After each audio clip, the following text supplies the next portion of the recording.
Hi, good morning, everyone. Welcome back to Value.Venture. In the previous video, we understood how lenders know if the project is financeable. Today, let us understand what exactly is the developer approved to construct. Before calculating project cost or project value, we first need to establish the approved project configuration, and we begin with the land.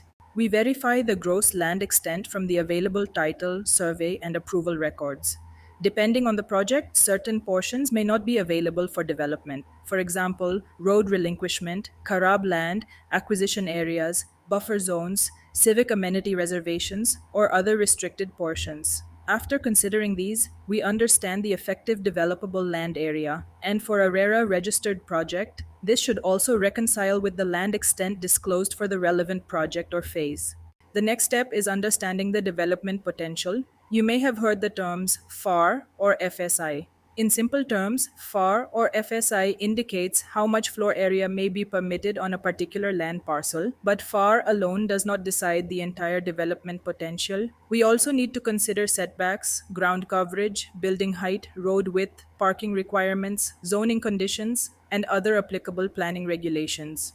There is also an important distinction between permissible development potential and sanctioned development. A site may theoretically be eligible for additional FR, premium FR, or TDR. But unless that additional development has actually been approved, it should not automatically be treated as part of the current sanctioned project. For construction finance, our primary base should normally be the currently approved development, not what might be possible in theory. We verify how many towers are approved, how many floors, how many units, how many basements, podiums, or parking levels, and what amenities and common facilities are approved. We then reconcile all these details, tower wise and floor wise, so we have a clear, approved picture to work from.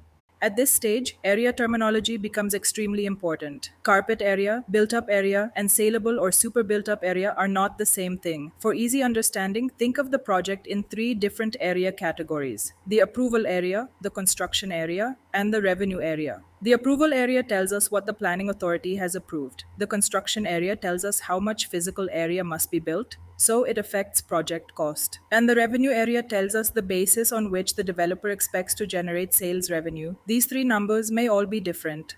For a RERA registered residential project, RERA carpet area is an important statutory disclosure. But for CF appraisal, we still need to clearly understand which area is being used for construction costing and which area is being used for sales realization. Construction cost may be applied to the total built up or construction area. Revenue, on the other hand, may be projected on the developer's applicable sale area and pricing. If we apply a construction rate on the wrong area, or a sales rate on the wrong area, the entire feasibility model can get distorted. And remember, FAR area and total construction area are not always the same. Certain basements, parking, or service areas may be treated differently under planning rules, but still involve real construction cost.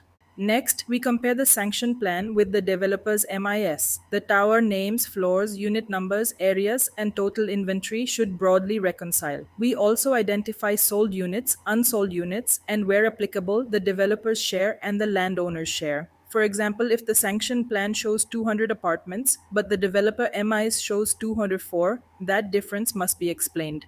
Similarly, if an additional floor or unit is seen at site but isn't supported by the sanctioned plan, it should be separately identified and reported, not automatically treated as approved inventory. And amenities matter too. A clubhouse, STP, electrical infrastructure, internal roads, and landscaping may involve substantial cost, even though they don't independently generate sale revenue. So, before calculating total project cost or project revenue, we should first freeze one clear, technically reconciled project configuration. In simple terms, we should know how much land do we have, how much construction is approved, how much are we actually building, how much area generates revenue, and does the developer's data match the approvals? Once this is established, the next question is, how much will it actually cost to develop the project?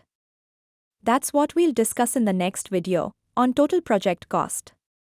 Please subscribe to Value Venture and thank you for watching.